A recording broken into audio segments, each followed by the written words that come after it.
Hi friends, and welcome back to the channel. It is time for another reading wrap up, and today we're going to be going over all of the books that I read in March and April. Now, kind of to preface this, I have found out that during these months, specifically in March and April, I sometimes don't read that many books. So in total, I've only read 3 books in both of those months combined pretty much, but there's a reason why we do these together and such is because if I had just only done one, it would have been a very short reading wrap up. But without further ado, let's get started. So first we're going to start off with my March TBR. So you guys know that I chose at least 6 books. I only read one of those books and the other one I DNF'd, which I will get to a little bit later in this. But for the genre breakdowns, I read 2 fantasies and 1 romance, which honestly, fantasy, you guys know that I don't really read fantasy that much, so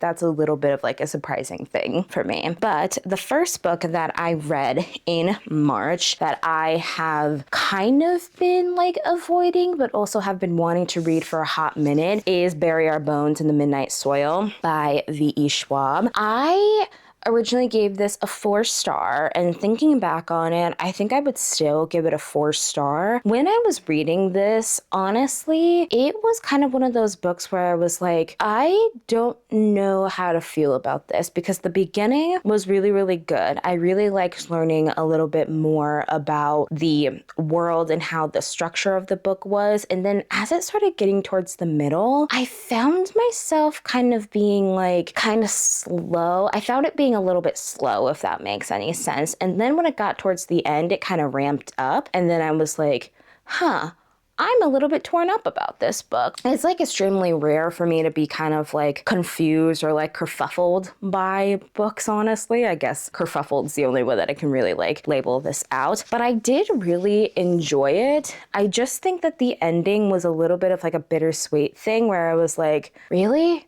That's it? Okay, I guess, honestly. Okay, not too sure, honestly, but I would recommend this. It is one of those fantasies where it's not really romance heavy, which I was like, yes, I don't really need too much romance, but I do think that the marketing for this was correct with the toxic lesbian vampires. And I'll be honest, that is one of the reasons why I bought this book in the first place, is because of the toxic lesbian vampires. But I think that is just overall funny and just overall hilarious, you know? But I will say the story and the theme that V.E. Schwab was trying to portray with it, I really did like the way that she went about it, and especially some things, especially within the LGBTQ community and lesbian relationships as well too. She talked about a lot of things that needed to be talked about. There are also definitely some trigger warnings in this, so please look it up, but also read at your discretion. But also, I really did enjoy this. This is one of the first fantasies in a long time where I actually enjoyed it, and that was the first book that I read in March. And then the second one, I believe I read it on my Kindle, and that was A Tongue So Sweet and Deadly by, I believe it was Sophia St. Germain, I'm pretty sure. The book cover is going to be somewhere on the screen, but I read that. I gave it a 3.75, and honestly, I don't really think about that book that often, so if I would probably lower it down to a 3.5, because I read this for a series read along. I was originally a part of Ellen Catherine's Patreon, then she quit YouTube and things like that, and I read this first one because I was like, okay, this is the first time I've done a series read along with somebody, so I'll do it, you know? I read the first book, and everybody in that was kind of it's fine, it's not the worst thing in the entire world, you know? But the thing about that is am I gonna continue it? I don't know. I don't own them physically. I can get them on Kindle Unlimited or Audible as well too. Oh, I forgot to mention and such, but Bury Our Bones I mostly listen to while reading a little bit in the physical form, and A Tongue So Sweet and Deadly I mostly listen to while reading it on Kindle as well. But if I'm kind of remembering the synopsis of this book correctly, I believe it follows this half human, half fae named Lesia, I believe. She did something in her hometown that she's not very proud of, and then she gets thrown into the king's like dungeons. Then she makes a bargain with the king because she has the ability to kind of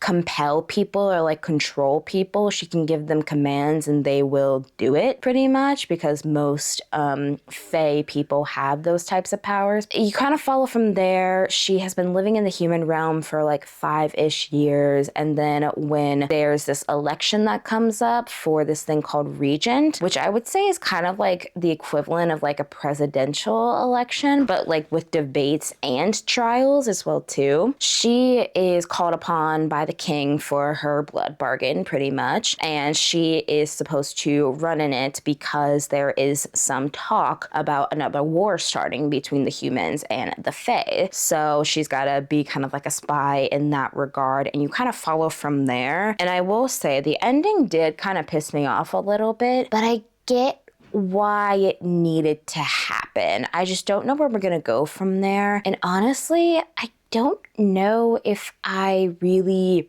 care to see where we're going from there. I know that sounds a little bit like pretentious, but it just is something where I'm just like, I don't know if I will ever continue it. We shall see. At this point, I'm gonna say no, because I'm not really in the fantasy mood that much, but you never know. And then the third book that I read in March, and the final book that I read, is Just Friends by Haley Pham. This came out at the beginning of March, I believe. I gave it a 3-star when I first read it, and I would still give it a 3-star. I would still kind of keep it as a 3-star. And basically the premise of this book is that Blair and Declan, they were best friends and were inseparable growing up, and then they kissed, and then it took them from kind of like friends to more than friends, and then something happened and they hadn't seen each other for about 4 years or so. But then Blair is back in their hometown because her great-grandmother, who she kind of considers as a second mother, is really, really sick. So she decides to go to Seabrook for the summer, and she gets a job, and kind of following from there at the coffee shop where she applies to get a job, Declan is the one that runs it, so they are kind of popping back into each other's lives, and it's like second chance, like childhood friends to lovers. And I really thought that I was going to eat this up more than I did, but at the end of the day, I just found myself kind of enjoying it, but also like semi being annoyed, you know? And I'm not trying to be mean with this whatsoever. I did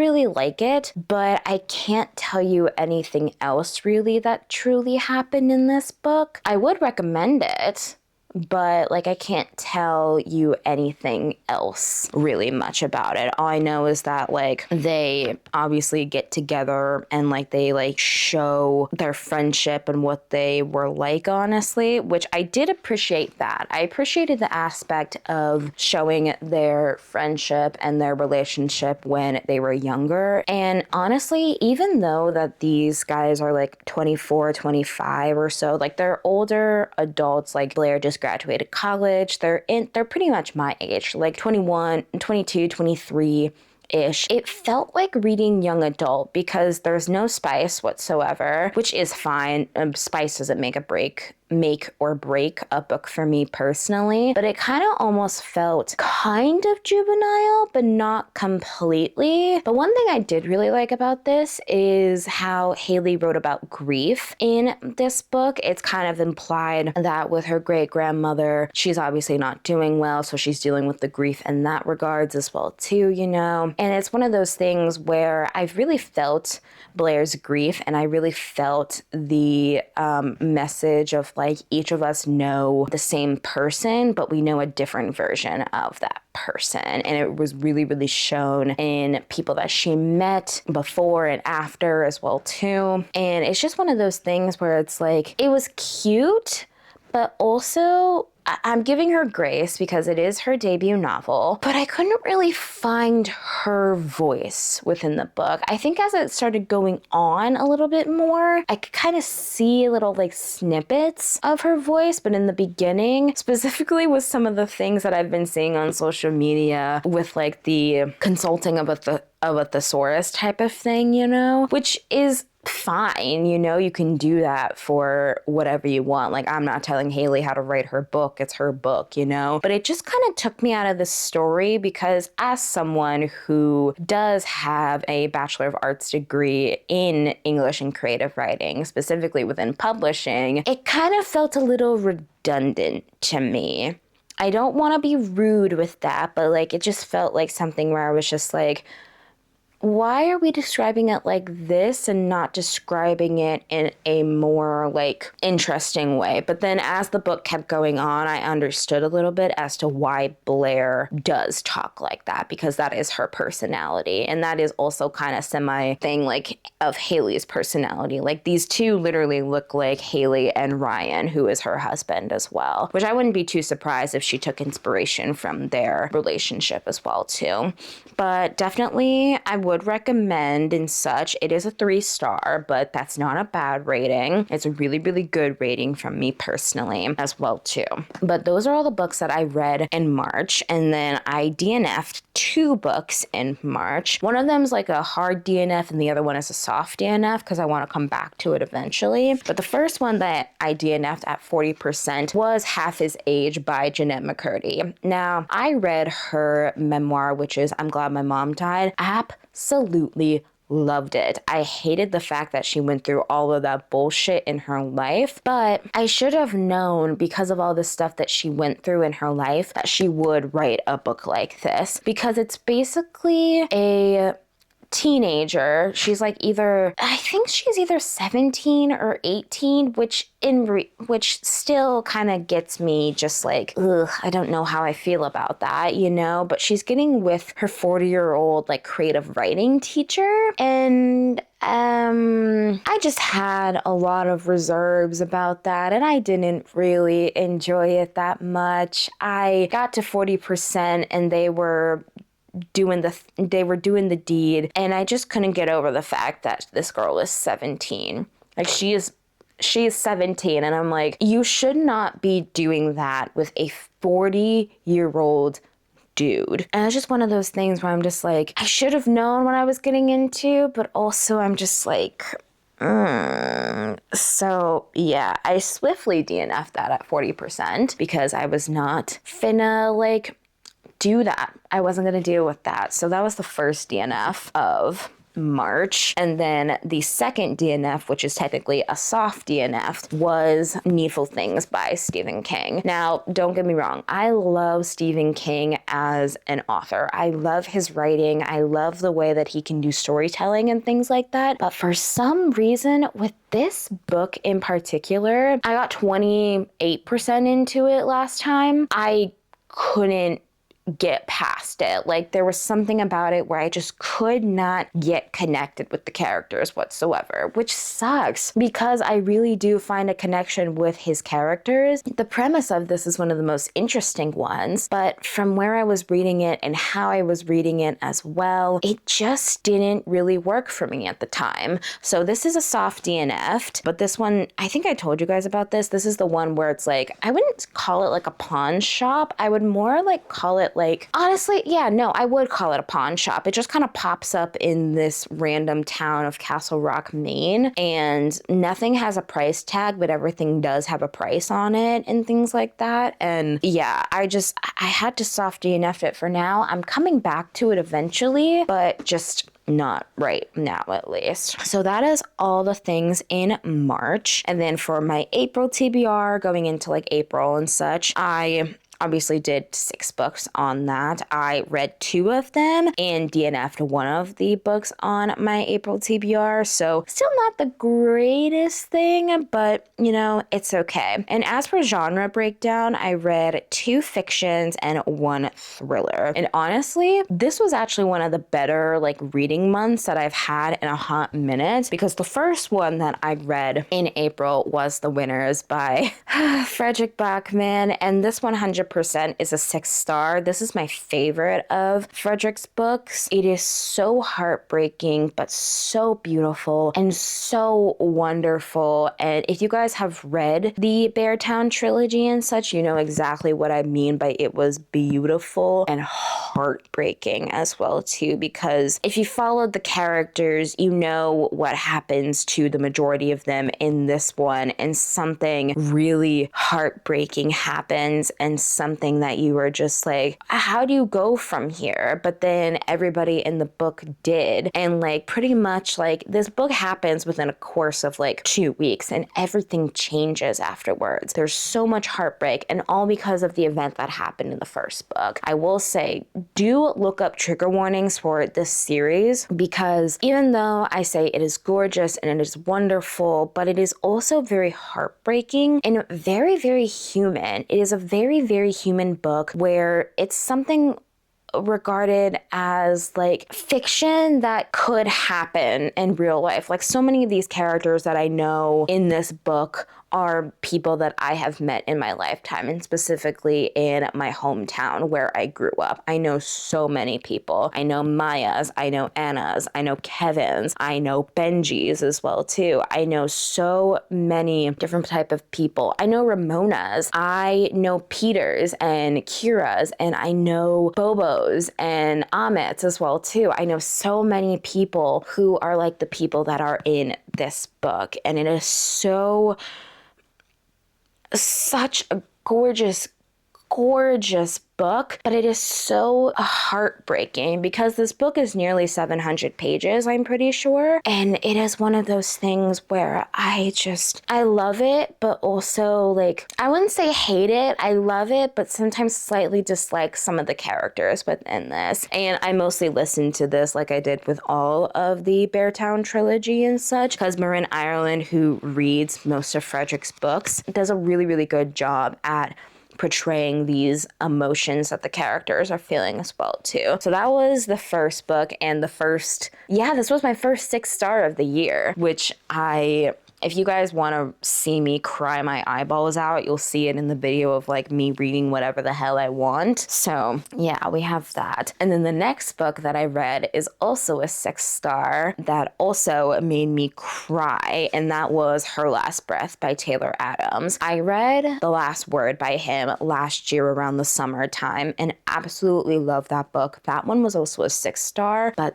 this one tops it for me. And basically what this one is about is pretty much you follow this girl named Tess. She finally agrees to go caving with her best friend Allie, and their lives are very much like different compared to like who they were back in high school. Like Allie's very much the adventurous one. She's a travel influencer, while Tess is a very shy legal assistant struggling to pay for law school, and she's also very claustrophobic as well too. And Tess is definitely jealous of Allie, and pretty much what happens and such is they descend into this cave and they realize that they are not alone. There's this stranger who claims to be a fellow caver that starts to harass them, and confident take no shit Allie basically insults the guy, and he retaliates. And then soon Tess is trapped in a narrow crawl space hundreds of feet underground, and she's fighting to stay alive. And after 24 hours, she is hospitalized, and she recounts her harrowing story of survival, and the detective interviewing her shares new and shocking secrets about Allie's true past, and together they begin to suspect that this brutal attack wasn't so random after all. And that's all you need to know when going into this book. I will recommend this to anybody, but if you are claustrophobic in any shape or format, or take into descriptions, like you read a description and then automatically you are there with the characters, do not read this book. Because you are basically thrown into this cave situation as well too. And I don't like caves personally. Caves are not my friend. I would rather not be anywhere in a cave whatsoever. And specifically where these girls are at, they are in some of the most cramped spaces in the entire world. Like, one of them is specifically 20 stories underground, and you're just like, what? Like, what is happening? You know, like, what the fuck? Like, you are literally put into a situation where you feel claustrophobic with the characters. You feel like you are down in the depths with them. You feel that something weird is going on, and you feel that something is just like, blah, you know? But I loved it at the same time, you know? And even though, like, this book is one of those books where you go into it blind and then you're going to get so surprised. And honestly, I could have guessed what the plot twist was, but because I was so immersed in the storytelling and the writing of the book, I had a feeling, but I wasn't too sure where that feeling was coming from. And then when the plot twist happened, I was like jaw dropped, like jaw fucking dropped, honestly. But you know, you can kind of figure it out from there. But I really truly think that this was one of the best thrillers that I think I've ever read, and it beats The Last Word by him. I want to read more books like by him, like No Exit. I want to 100% read more of his books because he does a really good job at description, which you can honestly, it's hard to find an author who is really good at describing things and with description. He manages to do it, honestly, and it's great. I love seeing it. It's just, it's so wonderful, you know? But yeah, that was the second book that I read in April. And then the final book that I finished at the end of the month in April was Anxious People. So I listened to the majority of this, and I also listened to Her Last Breath. Her Last Breath as an audiobook is so good. So fucking good. Highly recommend doing the audiobook for that one too. And honestly, I would also recommend doing the audiobook for this guy as well too. This was my fourth actual novel from him, but fifth like works of him pretty much. And this one is a 4.5. I know, it's weird not having a 5-star from him. But the reason why this one specifically wasn't a 5-star for me is the beginning.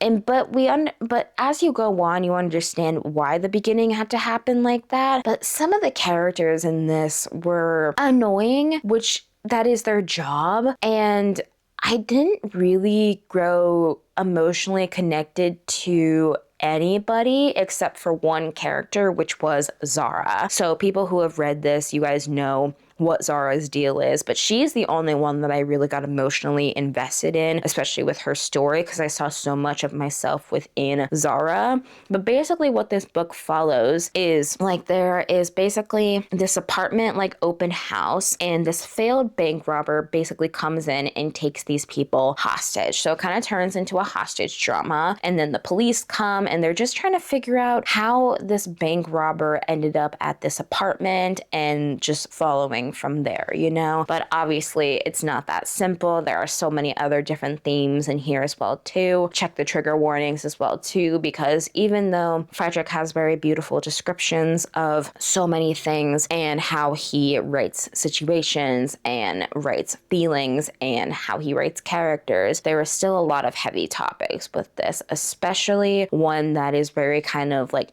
close to my heart because I've felt the feeling multiple times, but I really did enjoy it. Again, I also listened to this one the majority of the time as well too, and I would recommend it. And honestly, if you are intimidated by Frederick Bachman and don't want to start out with Beartown like I did, this is a really good one to dip your feet into. I really liked it personally. It's no Beartown. I will say that. It is no Beartown whatsoever. I'm glad I started with Beartown, but if you don't want to go through so much emotional damage, then read this one, because even though there is emotional damage, it is one of those things where you can kind of understand how he writes things and understand why he writes things the way that he does as well too, you know? And again, all of his books are translated because he is a Swedish author, so it's still so crazy to me that like I can love a translated work like this as well too. But that is the last book that I read in April, and then I DNF'd 2 books within April, and the 2 books that I DNF'd was The Witch and the Huntress. So technically for that one, I made it to about 62%. And I read that book in the same reading vlog that I read Her Last Breath. And with The Witch and the Huntress, I don't know if I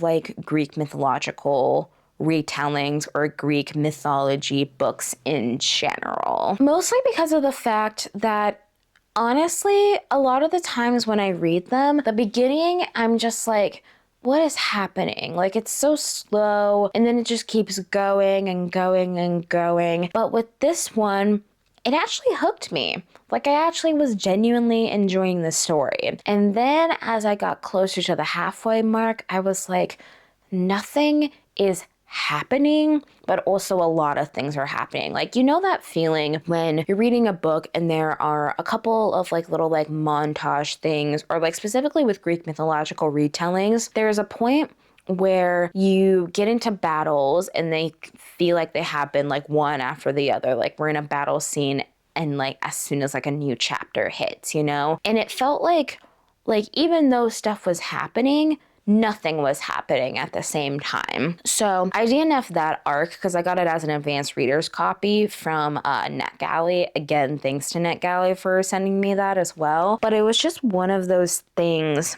where I just did not really enjoy it as it kept going and going. And as it kept going, I literally thought to myself, am I gonna care about this ending when I read it?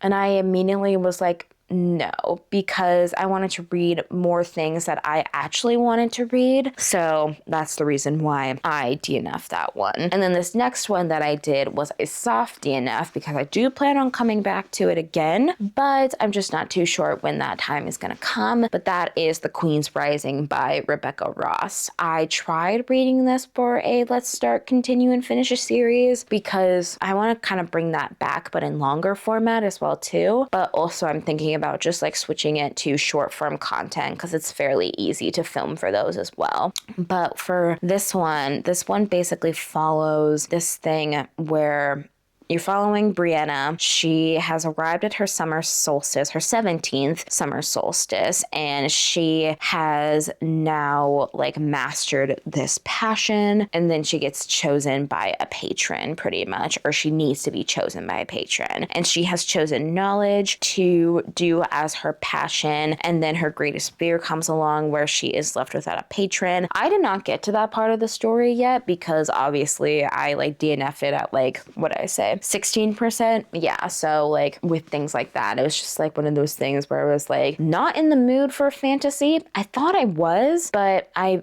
quickly found out that I was not in the mood for a fantasy, unfortunately. But I do plan on trying to pick it up again, and specifically also trying to pick up some more fantasies as well when I'm in the mood, because even we're getting into summer and I don't really read that many fantasies in the summertime, so probably it wasn't the greatest idea for me to start this right now. But yeah, this one is still kind of like in the same area as like Needful Things. I'm going to pick it up eventually, but just I can't pick it up right now. And then those are all the books that I read in March and April, and I'm currently reading about 2 books right now. Why did I say about? It's 2 books exactly. But the first one that I have up here that I actually started a couple days ago was King of Envy by Anna Huang. I have not picked up an Anna Huang book in so long. I am on chapter 13, page 108, so I'm not that far into it. This one's the chunkiest out of Kings of Sin, which is fine by me. But this one basically follows Volk and Ayana. Ayana is getting married to one of Volk's best friends, and like people don't know that their engagement is just only a business arrangement, and he gets his inheritance when they marry, and she gets the money to leave her abusive modeling agency, because if people who are very much in the Anaverse know that Ayana is very much a popular model. And then Volk, he's very much like, he's a scarred billionaire. He doesn't really talk to people too much. He's very much on the morally gray side of things as well too. But he first met Ayana and kind of has like got an obsession with her, you know? And then there is basically like a romance between the two of them. I will say the tension is tensioning in this. Like, I've been reading so many heavy books that I'm like, I need just a romance to like balance it out. So that was the first current read. And I don't know how much I'm into it. I think I'm like, I don't know. I don't know how far I'm into it, but I will do the calculations a little bit later. And then the last current read that I have is 11/22/63 by Stephen King. I have to hold this up with two hands because it is a brick. I have made it to part 4, which is titled as Sadie and the General Manager, which is on chapter 14, which is page 353. I'm not that far into it. I think I'm a little bit under halfway if you look at it. I've mostly been audiobooking this one, and this one, I don't know how to feel. Like, I like it. I like the storytelling aspect as well too. I think I said this before as well too, but it feels like the perfect combination of someone who loves English like me and someone who loves history like me, and who also loves a little bit of like a time travel type of read, which is also me, you know? So this is kind of the perfect recipe as well too. And I mean, I am invested into the story, but I wouldn't say I am completely just like head over heels over the moon for this quite yet, you know? Like, I feel like everybody knows what this book is about, but it basically asks the question of what if President JFK was never assassinated in the first place. And you follow this guy named Jake. He is a divorced English teacher, and he gets kind of approached with the thing of like, hey, I have this opportunity where there's this little rabbit hole that takes you back to 1958, and we could potentially stop the Kennedy assassination on 11/22/63. So kind of following from there as well too. And also I think we're getting into the romance bit where so many people say that this is a romance book in disguise. And again, I will be the judge of that. But I've mostly been audiobooking this one as well too. And again, not that far. I'm a little bit under halfway, I would say. But those are my current reads, and now it is the end of the video. So thank you guys again for watching. If you did enjoy it, please make sure to like and comment down below. If you don't know what to comment down below, tell me what your current reads are, because I know that some people can only read like one book at a time. I'm one of those people who can sometimes read like 2-3 books at a time, depending on the genre and such. But just tell me what your guys's current reads are. If you liked me, please make sure you subscribe and turn on post notifications. Every Sundays are the vlogs, whether that's reading, writing, or weekly vlogs. Every other Wednesday, I do